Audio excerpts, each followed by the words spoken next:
Wow, what a big topic this is. How to disease proof our kids, and of course, in the same way, ourselves. Anything that is good for our kids is also good for us adults. There's no child who's going to eat better than their parents. Likewise, there's no child who's going to make, at least for a time, better decisions about their health, physical, emotional, spiritual, than the decisions that their parents are making for them during the formative years. So this topic of disease-proofing our children is it's a huge topic. I mean, where do we begin?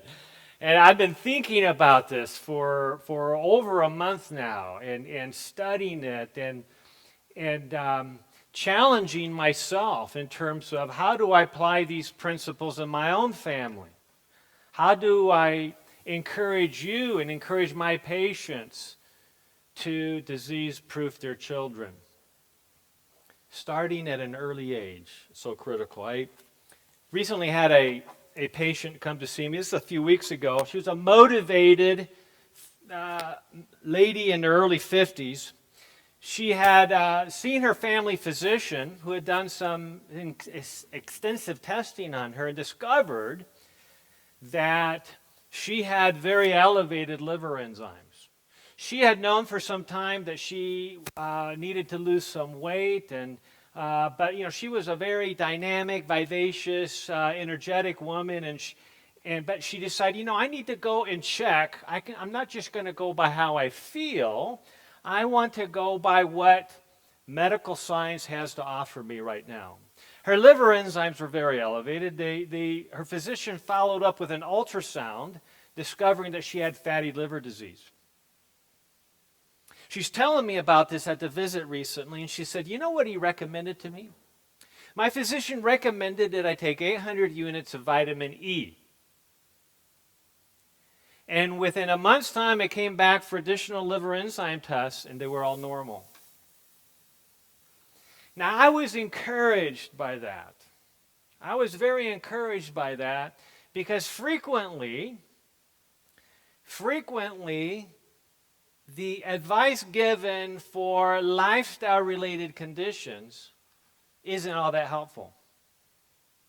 Well, we'll check you again in a year and see if it's getting worse. Have you ever heard that before?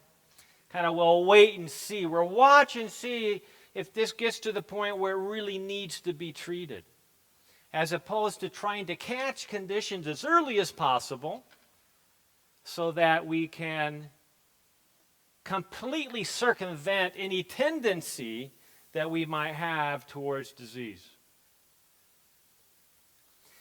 It made me go back to my studies and recognize that when we don't have the proper nutrients in our system, in particular, vitamin E is a nutrient that helps the liver detoxify hormones.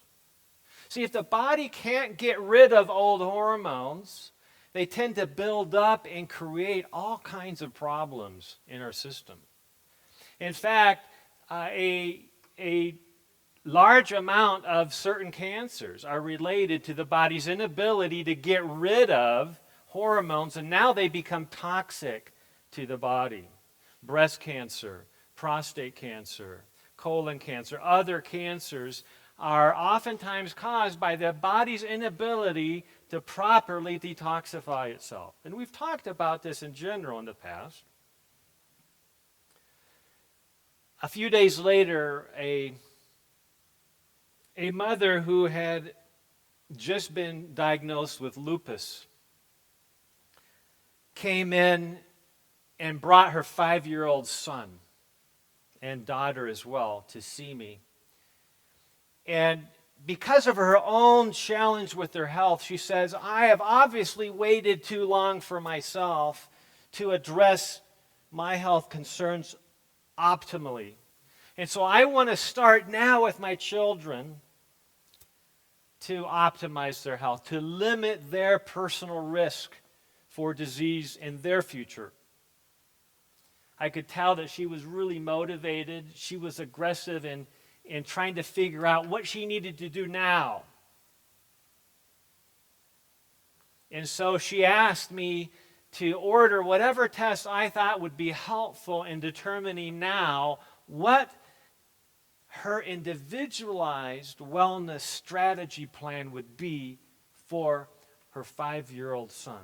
Really, he looked like an average, healthy little kid, average in the sense that, yeah, he was overweight, as so many children today are.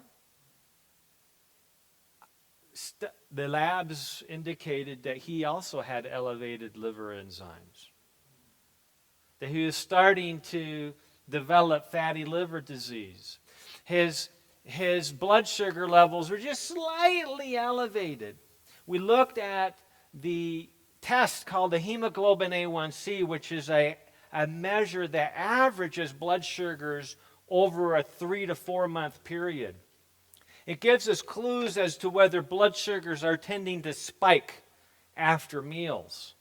When the blood sugars spike immediately after a meal, the sugars will tend to stick to the tissues, to the cells, specifically to the little proteins on the cell membrane surfaces. And that's called glycosylation, or glazing or sticking of sugar to the tissues. That's actually irreversible. The only way we can actually reverse that damage of sugar sticking to cells is to allow the body to make new cells. And through this recreation process that God has programmed in us, we have the opportunity to be completely recreated after so many months and so many years. And so that's how this hemoglobin A1C blood test, it has historically been primarily used for diabetic individuals, can actually be used for anybody to see, is there a tendency? Is there an early tendency, maybe 10, 20, 30 years before a possible diagnosis, that we can start working on right now? There's a recent report suggesting that by the year 2050, one-third of all children alive today will have diabetes. It's out of control. And yet, there is very definitive strategies available to us to powerfully alter that risk. We're going to be looking at the 5 blood tests that might be most effective for you and your children. And because we're all individually unique, it really differs from family to family what those 5 tests might be. But we'll be looking at that in a little bit. As I contemplated what this mother, young mother who had been diagnosed with lupus, was going through, as she was struggling with her own health concerns while at the same time putting that aside to make sure that she was taking care of her children. It reminded me of my own mother, who at the age of 38 was diagnosed with terminal brain cancer. And as a 10-year-old boy, I was unable to properly process and deal with that at the time. But as I grew older into my early teens, I remember one day when I was 13 asking my father, I said, "Dad, why did Mom have to die of brain cancer?" And as I've mentioned to some of you before, I remember just as clearly as if it was last weekend, while we were raking leaves one autumn afternoon in Bering Springs, Michigan, I turned to my father and I said, "Dad, I wish I could know right now what I'm at risk for, so that I can start doing something about it now and I won't have to go through what Mom went through." I just remember the last times I saw her, the tears were welling up in her eyes because she knew that she wasn't going to be there for me and my brother John. She She hated the fact that she wasn't going to be there to see us grow up. But during her life, she had instilled within us the desire to do what is right.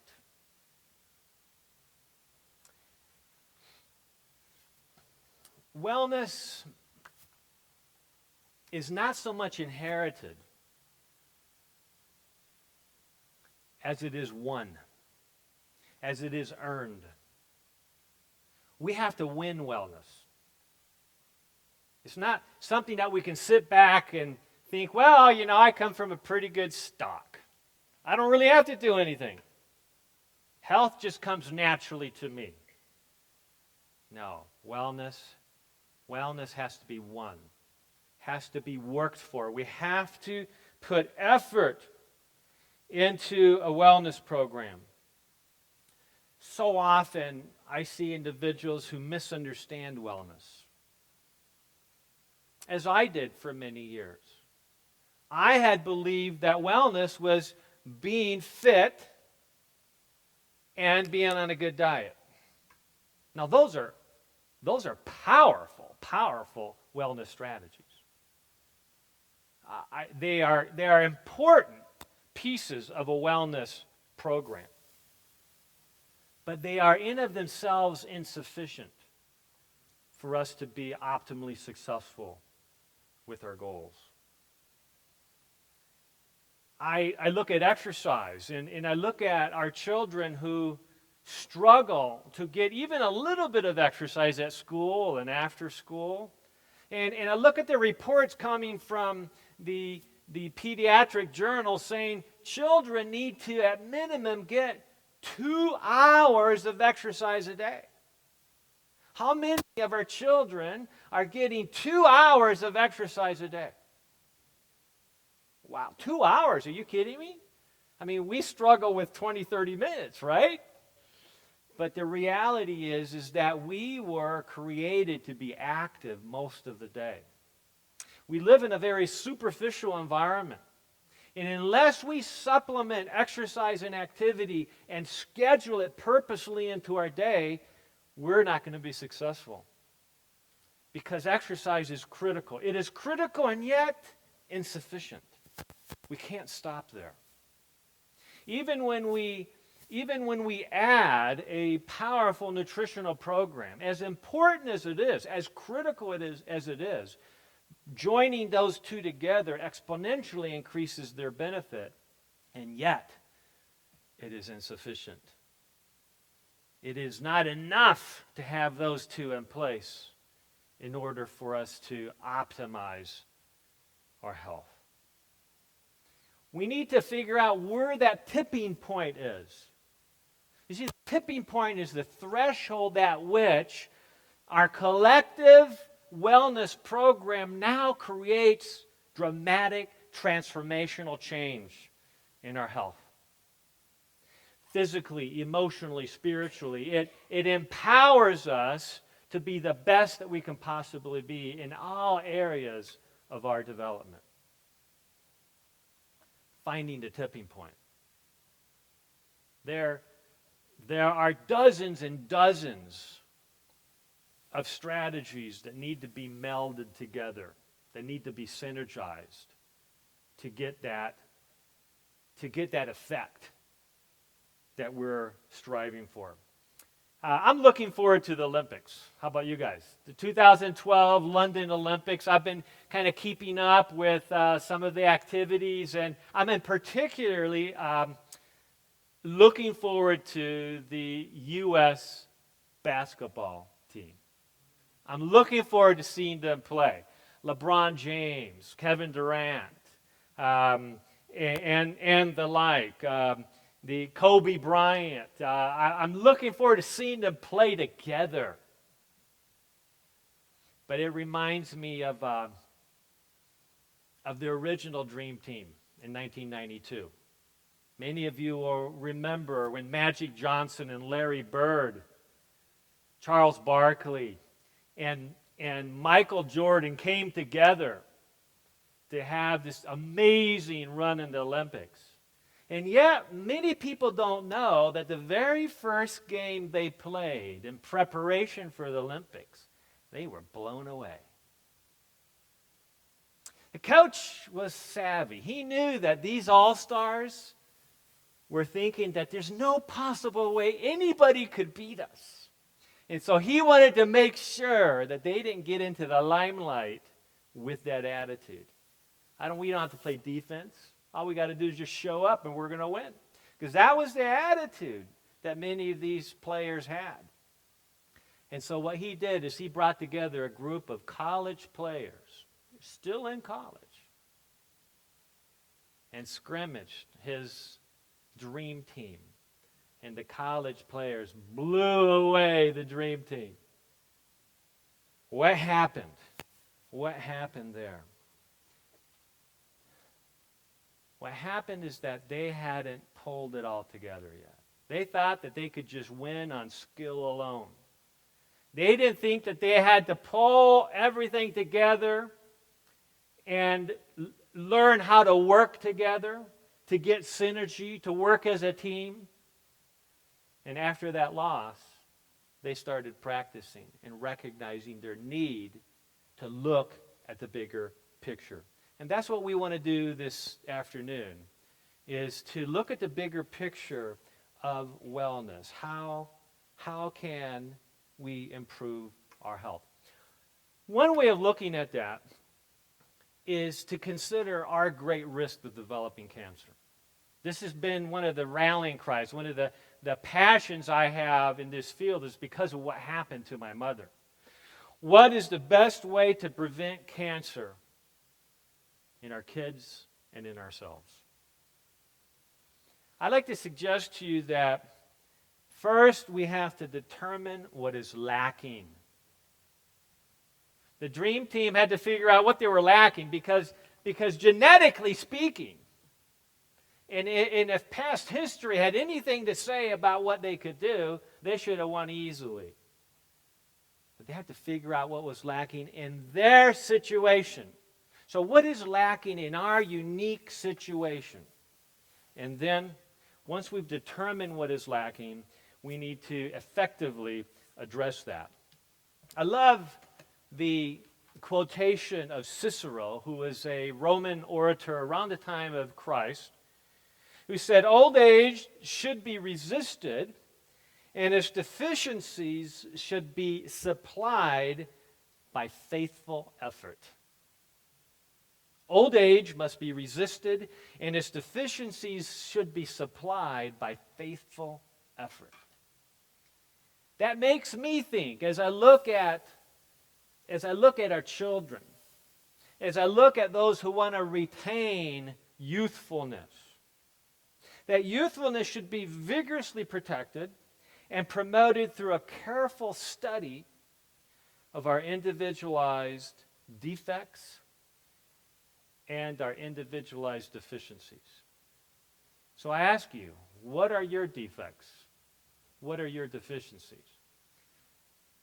We don't typically like to think that way. We don't typically study our faults. But that's exactly how we get ahead. Any professional athlete who is striving for excellence, is striving for victory, studies their defects. And from a keen awareness of their defects, hires coaches that tell them exactly what they're doing wrong and how they need to change that. And that's really what medicine should be all about, is helping us become keenly aware of what our defects are early on in the course of our lives so that we can completely reverse that and minimize that risk. Studies have demonstrated that up to 80% of our personal risk for cancer is already established by the age of 10. Did you catch that? Up to 80% of our risk of actually developing cancer after age 50 is already established by the age of 10. Now, fortunately, there are strategies available to you and I, those of us above 50, to whittle away and work against that problem. But wouldn't it be awesome if we could circumvent that tendency for cancer to take its hold in changing the way our genes are working in those early formative years? Wouldn't it be great if we could alter that in the early years of life, prior to age 10? And that's the opportunity that we have as parents and grandparents, is to dramatically alter that.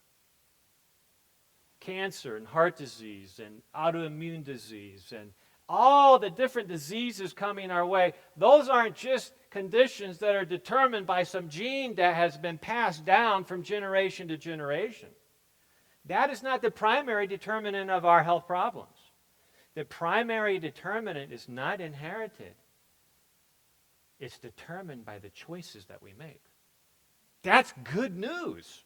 That's good news. We have an opportunity to change that in a powerful way. So what is it that we wish for our children? Think carefully. Think carefully, because we can actually get what we wish for. What is it that we wish for our children? Let me suggest that, well, this is what I want to wish for my children. I wish for my children that they learn the discipline of making good decisions based on principle rather than on desire. I'm sure most of you have seen that Sprite commercial.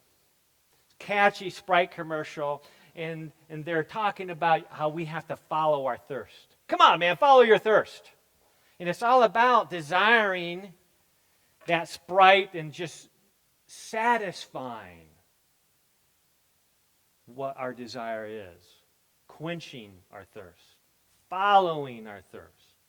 And it seems like a very normal and even healthy thing to follow what we thirst for. But in fact, that is the primary cause of physical and emotional dysfunction in our lives. Following our desires as opposed to following principles that we have learned in life, that we have learned from study of history. Principles that we have learned from studying the past and learning from the mistakes of the past so that we don't repeat those mistakes. And that's the process of science. In science and in medicine, we have learned all kinds of things that lead to severe consequences. And that's what risk factor management and health risk assessment is all about, is learning early what those things are so we can remove that risk.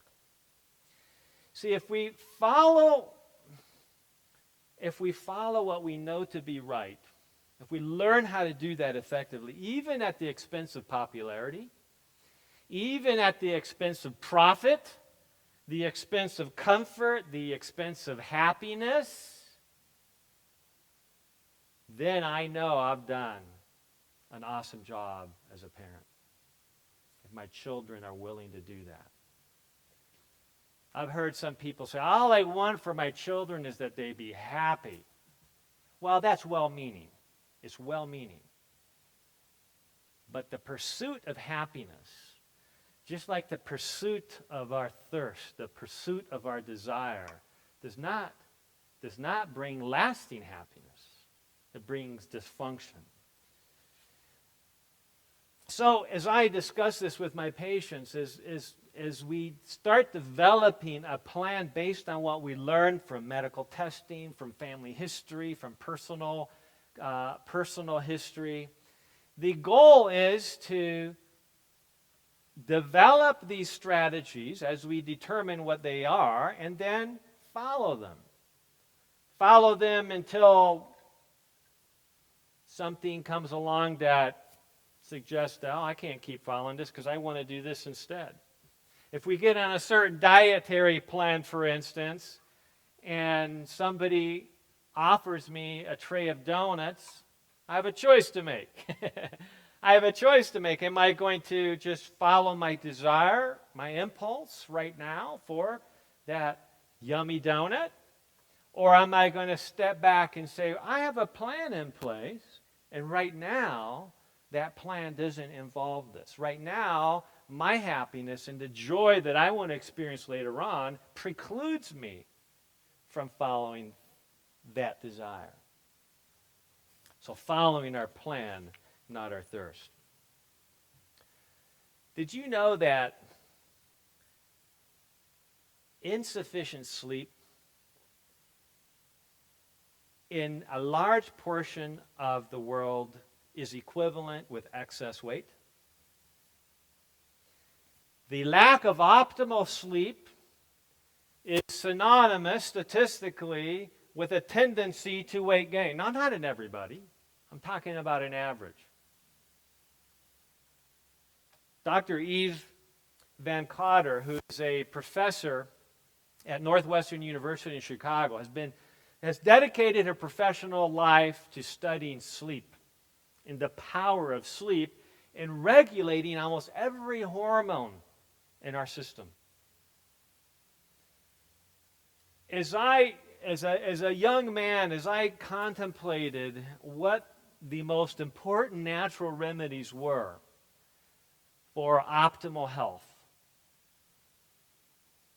I realized early on that was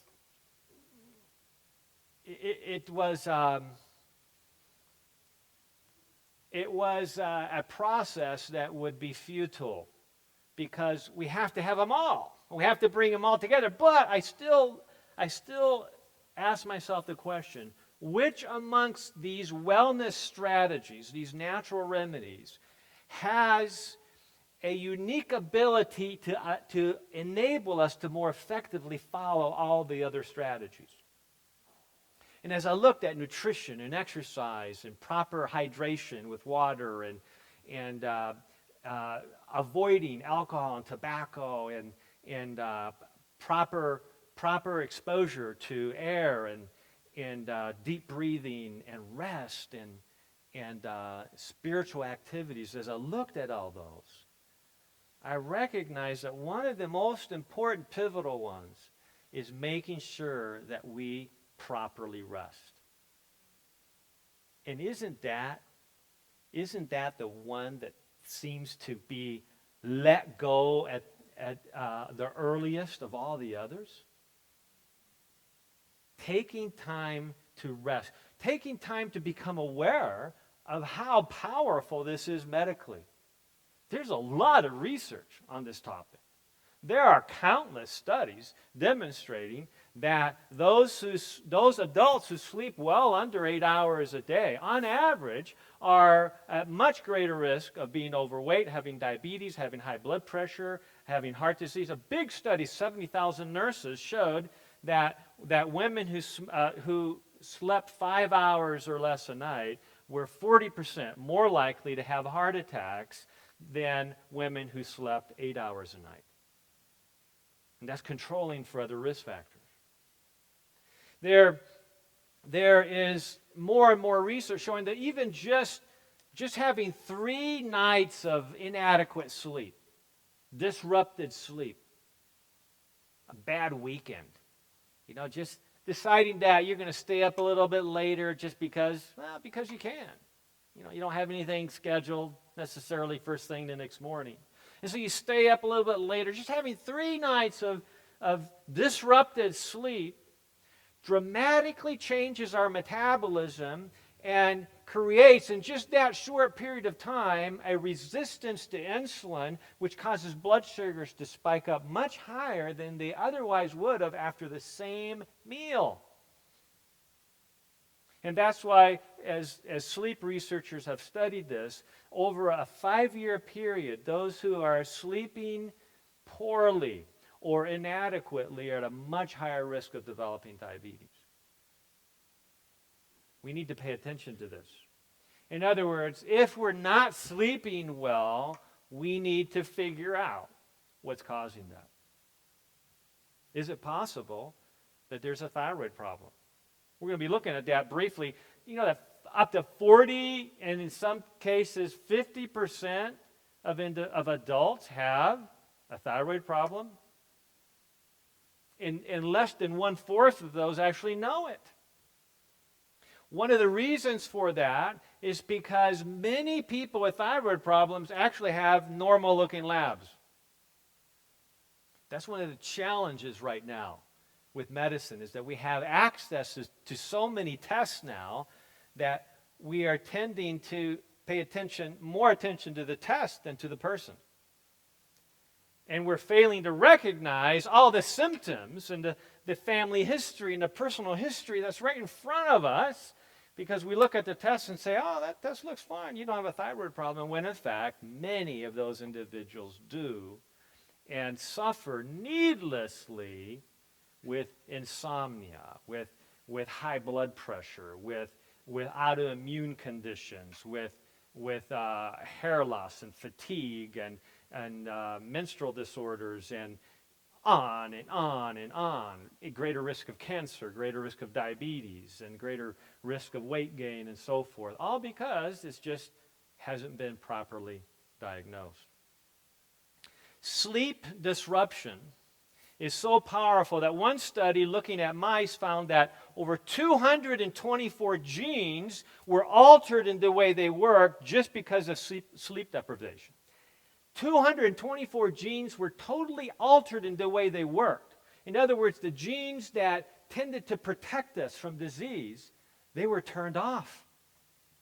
The genes that would tend to activate the disease, increase inflammation, increase blood sugars, increase cholesterol, increase autoimmune problems, those genes were turned on. They were activated simply through sleep deprivation.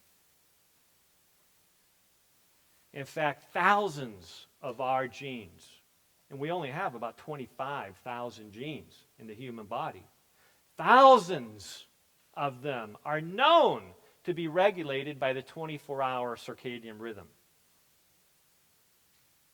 Is it possible that we've lost sight of this in our own lives and also in how we raise our children?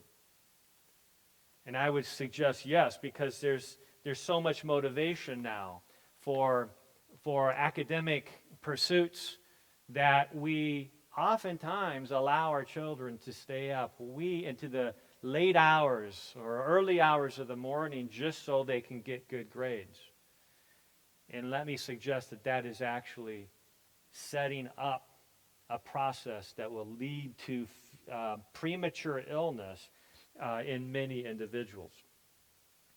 The World Health Organization found that they have actually ruled in 2009 that shift workers, specifically shift workers who work at night, that has such a dramatic impact on increasing cancer risk that simply working nights was placed one category below known carcinogens,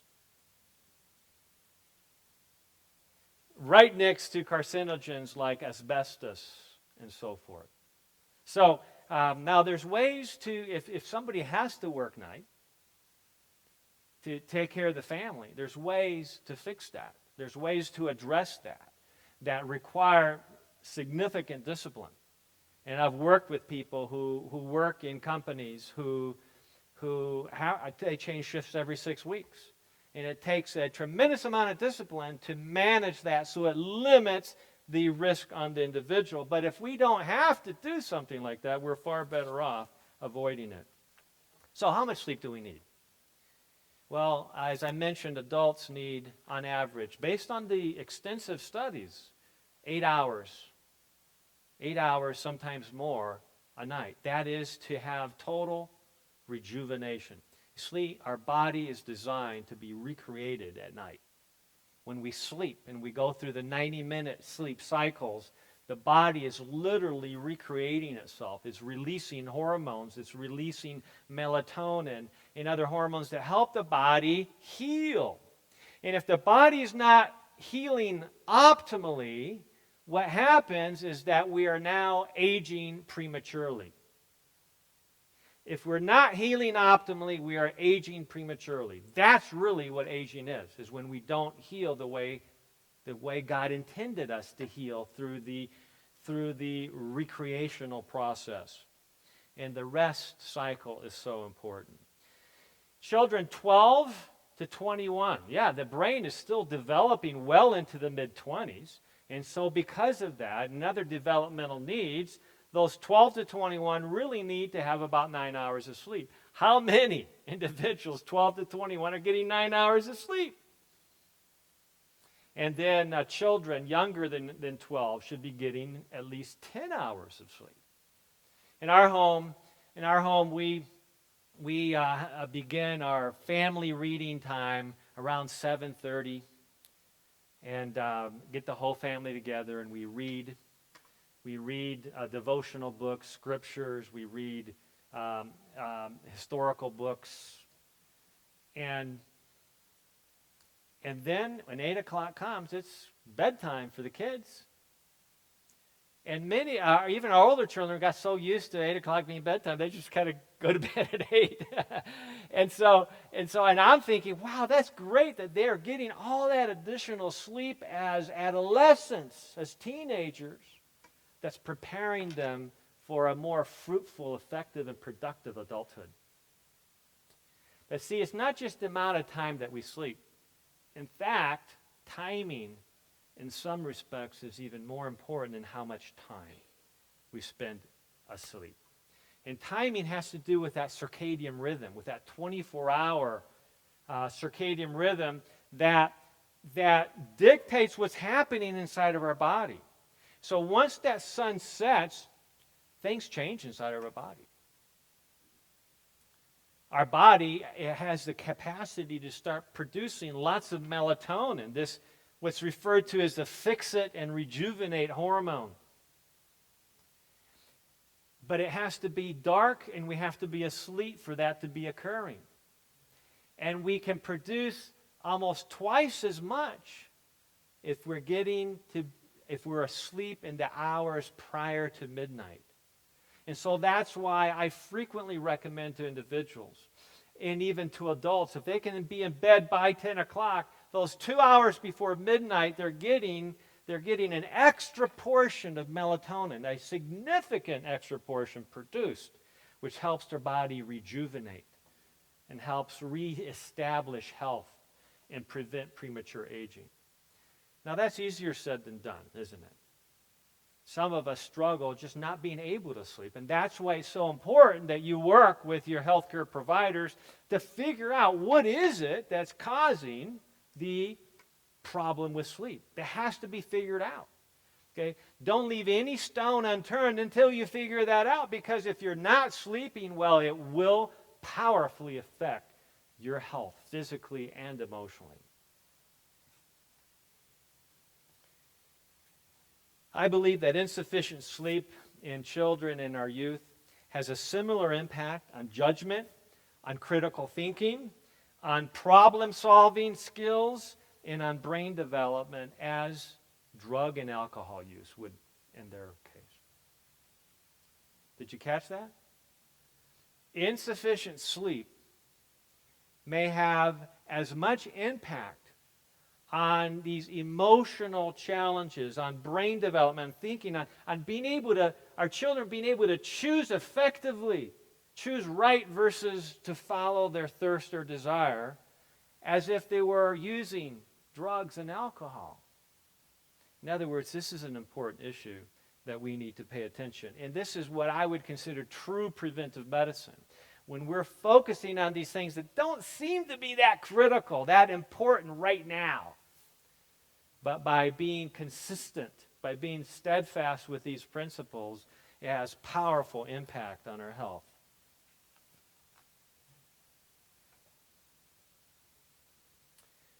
Dr. Jeffrey Bland, who is an eminent biochemist and in many respects the father of functional medicine,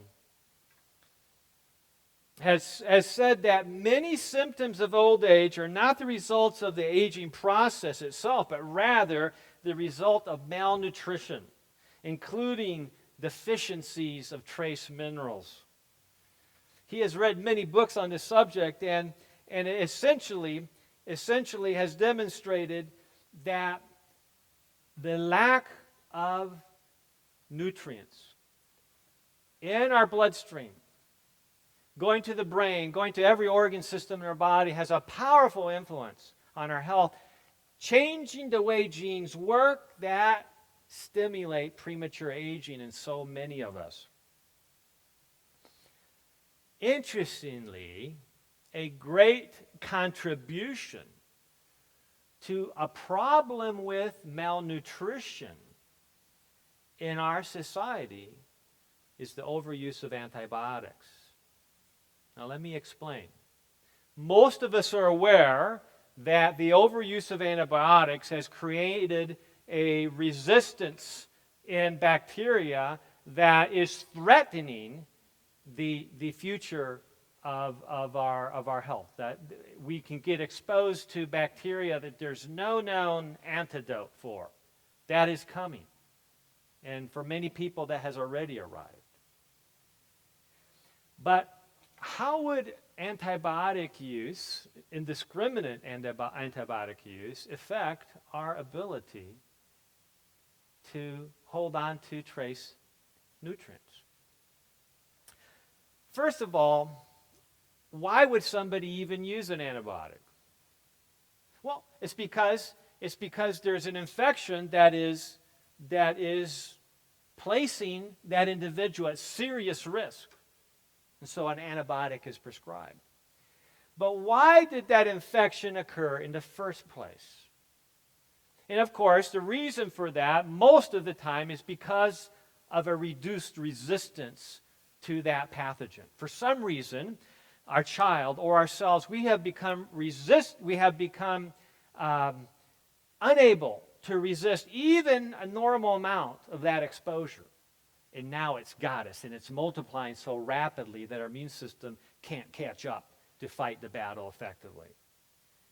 So what is it that causes our decrease in resistance? Well, many studies have demonstrated that just low levels of selenium, the mineral selenium in our population, dramatically increases our susceptibility to infections. The lack of vitamin D. I mean, we could spend hours just talking about the latest research on vitamin D.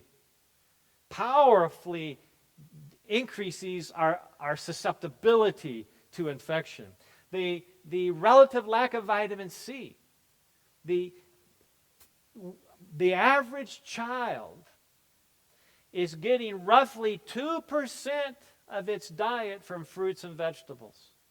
Did you catch that? 2% of the calories consumed, an average American child, is coming from unprocessed whole fruits and vegetables. That has to change. No wonder. In fact, it's shocking that we don't have more problems than we do. And so we need to change that. We need to alter that so that 80-90% of our foods are coming from whole, unprocessed foods. Fruits, vegetables, whole grains, and nuts and seeds. Omega-3 deficiencies. The essential fatty acids. We are so deficient in omega-3s that in itself is creating susceptibility to pathogens. We need to change that.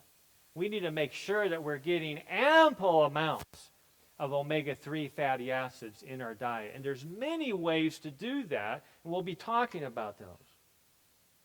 All of these, by the way, also contribute to poor thyroid function. Do you know that one of the key nutrients that helps optimize the effectiveness of the thyroid gland is selenium, essential fatty acids, and others? Selenium is particularly important in converting the inactive T4 thyroid hormone into the much more active T3 thyroid hormone. And without that, we're not going to activate the metabolism. We're not going to activate the immune system. And therefore, we will be susceptible to allergies, to infections, to autoimmune disease. many of these problems can be fixed by paying attention to these problems. So the consequence then of taking an antibiotic to fix this problem that needs to be fixed with our infection results in a destruction of even the healthy bacteria in our gut, and now the pathogenic bacteria tend to take over, and they release toxins, candida, fungi. Antibiotics aren't going to touch fungus, right? So they tend to kind of take advantage of that process, and so candida tends to multiply. They release toxins. The other pathogenic bacteria tend to multiply. They release toxins. And what do those toxins do? They actually prevent the release of hydrochloric acid in the stomach, which is necessary to absorb minerals and other nutrients. So you see the beauty, if you will, of this conspiracy of the pathogens in the gut are able to optimize their health by stopping the body in its ability to absorb nutrients that would help the immune system fight the bacteria. So that's why we have to fix some things. So that's why it's so critical. Once somebody has used an antibiotic for any reason, we need to make sure that the digestion is fixed. We need to make sure that they're taking probiotics to repopulate the healthy bacteria in the gut, to stop the overproduction of bacteria that are creating these toxins. And then many individuals actually need to supplement hydrochloric acid, which has to be done carefully, in order to start absorbing nutrients again. It's a powerful, powerful strategy to improve health. And I see this in particular in children who have emotional challenges, in children who have obsessive compulsive disorder or attention deficit disorder, or the other conditions, the autism spectrum disorders. Almost invariably, these children will have digestive problems. And if we don't fix those digestive problems, they're not going to get better. They're not going to get better. So selenium is destroyed in the processing of foods. It is deficient in many of the land areas, especially in the East Coast and even in the Midwest. So, selenium is very deficient. In fact, Ohio has been found to be the state with the lowest level of selenium, compared to South Dakota has the highest level of selenium in the soil. If you don't have it in the soil, the plant can't absorb it. And when we eat the plant, we're not going to get it. A study showed that individuals in Ohio were 200% more likely to get cancer than individuals in South Dakota. And they traced it to the lack of selenium in the soil. Interestingly enough, there was I've spent about 30 years working with my father-in-law, Mr. Dale Glass, who was a professor of agriculture at Ohio State University, and his father died of esophageal cancer, who lived in Ohio. His uncle then died of esophageal cancer. His older brother died of esophageal cancer, so he decided, maybe I should go get checked out. He did, and he discovered that he had early. If he hadn't taken initiative, his life would have been cut short by at least 30 years. He's still alive at 88, doing well. His esophagus is perfect. Why? Because he has been taking selenium ever since, and he has fixed his digestive problem. We have carefully addressed his digestive problem. Not too long ago, a large study in the Netherlands found that when selenium was low in people's blood, they actually even clipped the toenails at the beginning of a 7-year study. And you can measure selenium in any mineral very effectively with fingernail or toenail clippings. And they studied these individuals who had who'd had esophageal cancer versus those who did not. And they discovered that the higher the selenium level was in the toenail clippings, the lower the risk of esophageal cancer was. Just another example of how critical this is. Dr. Larry Clark at the University of Arizona School of Medicine in 1996 published a landmark paper in the Journal of the American Medical Association showing that those individuals who took 200 micrograms of selenium, just supplemented it in their diets, that their rate of cancer over a 7-year period dropped 42% compared to those who were taking the placebo pill. The risk of dying of cancer dropped almost 50% in the group taking the selenium. Again, digestion, eating the foods that are rich in the minerals, and making sure that we're discovering what are our defects and what are our deficiencies, and then aggressively seeking to fix those. What are some of the best foods that are rich in selenium? I see Karen raising her hand. Brazil nuts. You know that just one Brazil nut a day can give you anywhere between 55 and 120 micrograms of selenium. And that's more than the average American gets a day. Okay, so just supplementing that alone could powerfully, that, by the way, could be one of the things that dramatically lessens the problems with low thyroid function, which dramatically influence our risk for emotional problems and physical problems, and why so many people are just so tired of being tired. Just getting more selenium can be a big factor. Whole grains and vegetables, other rich sources of selenium, but not even close to Brazil nuts. That's the key. That's the all-time best source. Did you know that not having enough minerals or nutrients in your system can powerfully affect the way you feel towards others? Did you know that? There was a landmark study conducted by Dr. Bernard Gesh and published in the British Journal of Psychiatry. They took a group of young violent offenders. Some of you have heard this before, but this is a powerful story that they did a double-blind, placebo-controlled study on these young violent offenders in the Department of Correction. They were in prison because they at just one little negative comment would get into a fight that would land them in jail. They could not control themselves. They were hostile, they were aggressive, they were violent.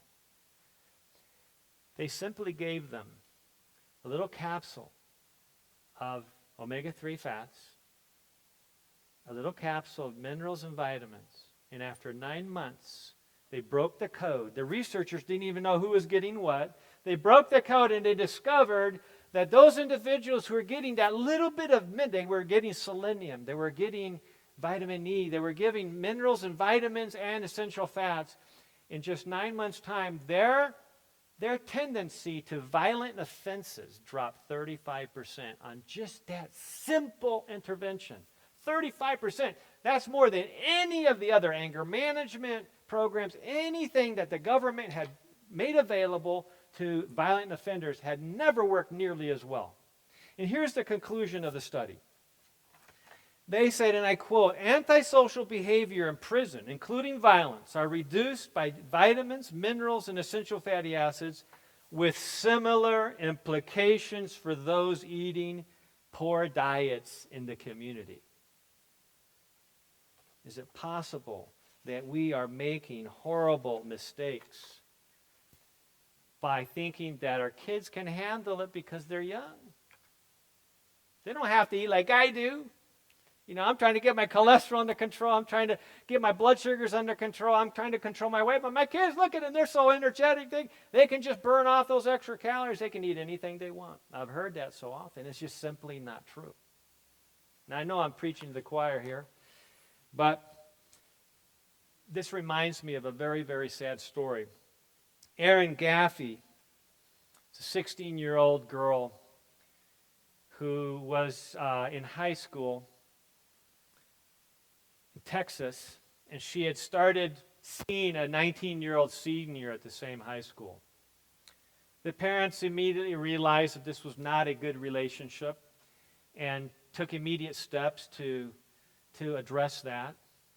But see, this 16-year-old girl, she wouldn't give up.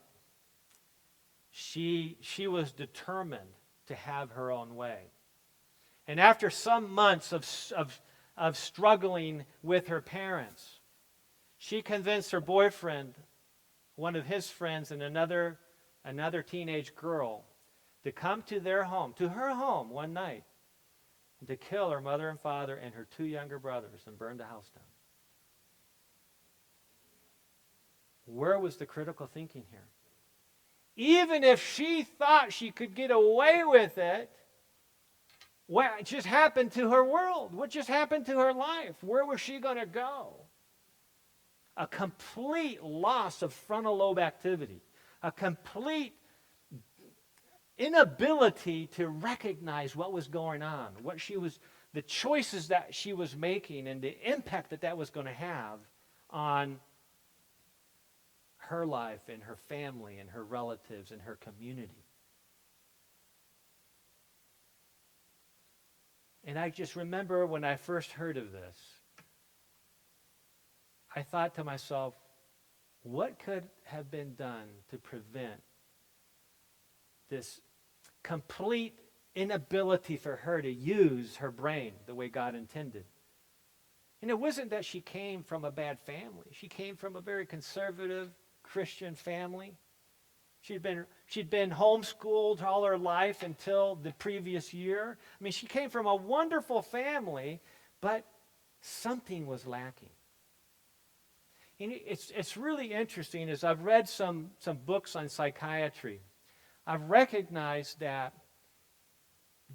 nutritional inadequacy oftentimes cuts to the core of aberrant psychiatric behavior. In other words, inadvertently,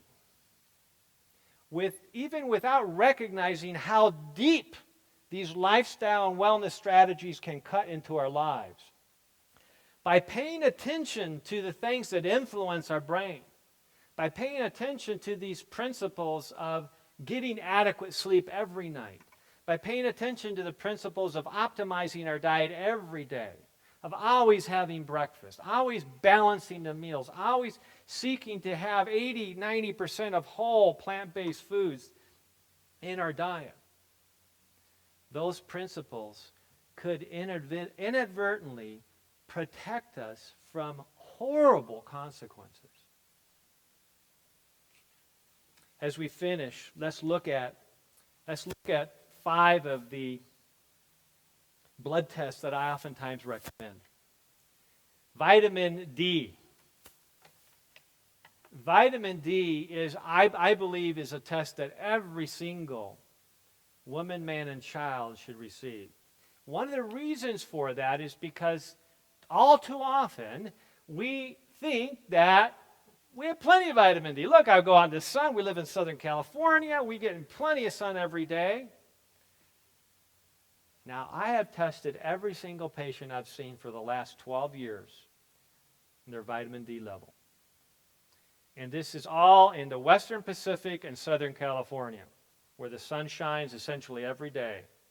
And I can tell you that I know of about 6 patients who had optimal levels of vitamin D without needing to supplement. 6 in 10, 12 years.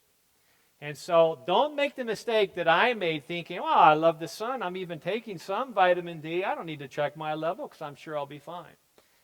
But see, that's the value of objective medical testing. You can't argue with it. It tells you exactly where you are. And I've seen so many children, when their parents have been willing to test their vitamin D levels, the mothers, the fathers have been shocked that the levels were so low. The average child, the average adolescent, teenager, and adult is low in vitamin D. And unless you test it, You're not going to believe it. You're not going to take my word for it. I know that. There's something about seeing that number on your report that begins to change the way you view your attitude about what is it going to take for me to optimize my vitamin D level. Another test that I am recommending more and more, it's actually a gene mutation test. Don't even write this down. You can watch this later on YouTube or get the DVD. But methyl tetrahydrofolate receptor gene mutation. This gene mutation is actually present in 40% of us. And it, if present, dramatically limits our ability to use folic acid and convert it into the methylated forms of folic acid that are so important to improve our health. Folic acid is one of the most important B vitamins. It's a vitamin that if low during or around conception can lead to neural tube defects, spina bifida, and encephaly. A good friend of mine delivered a baby some years ago, and it was looked like a perfectly healthy little baby, and after doing a few tests, I realized there was no brain waves. There was no cerebral cortex and encephaly.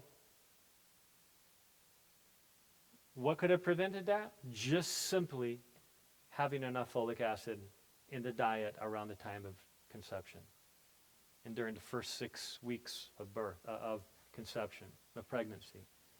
And so I recommend this test in part to help us recognize that we all have some genetic mutations.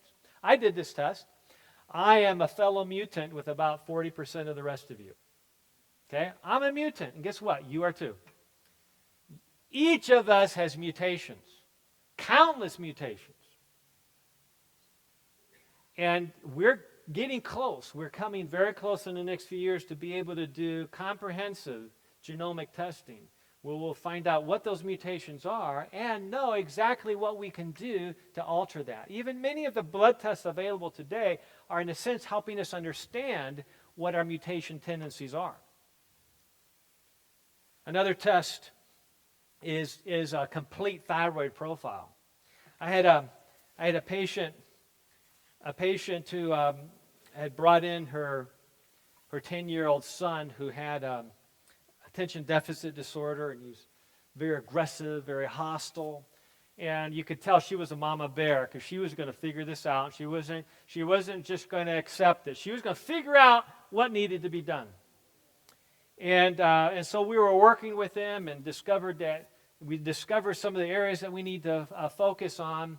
And then she finally, after about 9 months, she kept saying, I need to come in and do this too. I need to come in and do this too. But she was so focused on her kids that she kept focusing on it. So finally she said, okay, I'm going to do a consultation myself.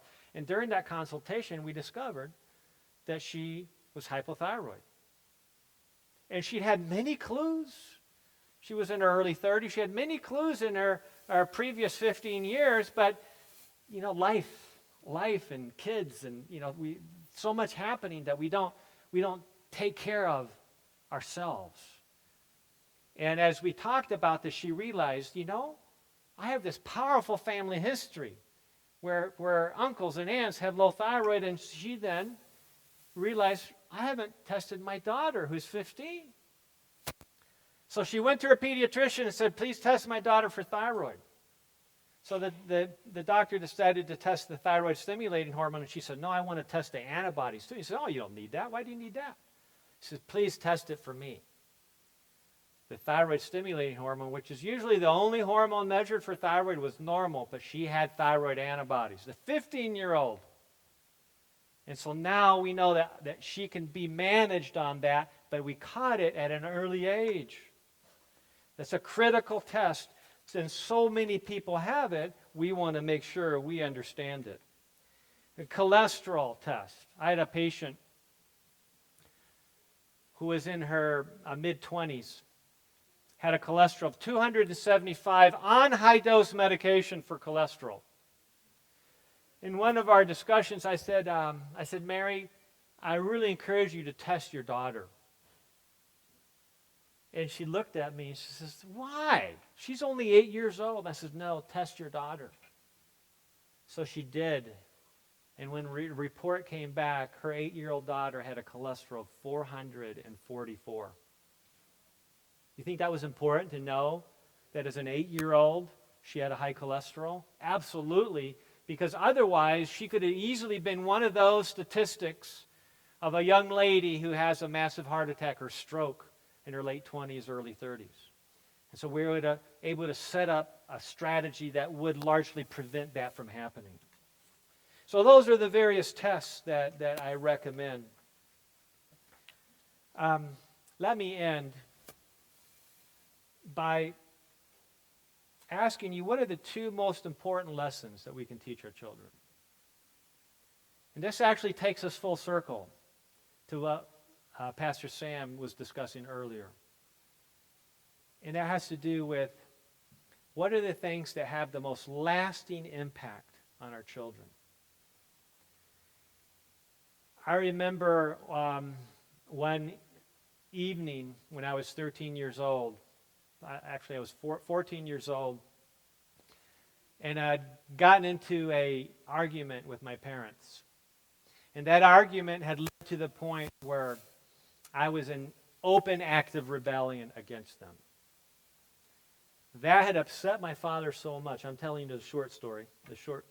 I'd upset my father so much that he had decided that he had to go get some whips from the trees outside in our yard. And I remember when he had come to whip me, and I wouldn't let him. And so that made him even more mad, and he started whipping me, and I was trying to break them and take them away from him. And finally my mother said, whoa, whoa, whoa, let's stop here. She realized it was out of control, and she stopped things, and they went away. I remember sitting on my bed, and I was shaking. I was so angry, and I was already planning my further rebellion. I was already planning how I was going to leave this home. I was never going to come back. I was done. And I was still shaking while I was sitting on my bed a few minutes later when I heard this very quiet knock on my door. And it was the voice of my father, a soft voice of my father saying, Wesley, could I come in? And because it was a soft voice, because I recognized the tone, I opened the door. And the first words that I heard from my father was, son, would you forgive me? I'm very sorry for what I just did. I had no right to beat you when I was angry. And I remember instantly feeling that hostility and that anger and that frustration, that resentment, that rebellion just wash away. And I learned a lesson that night.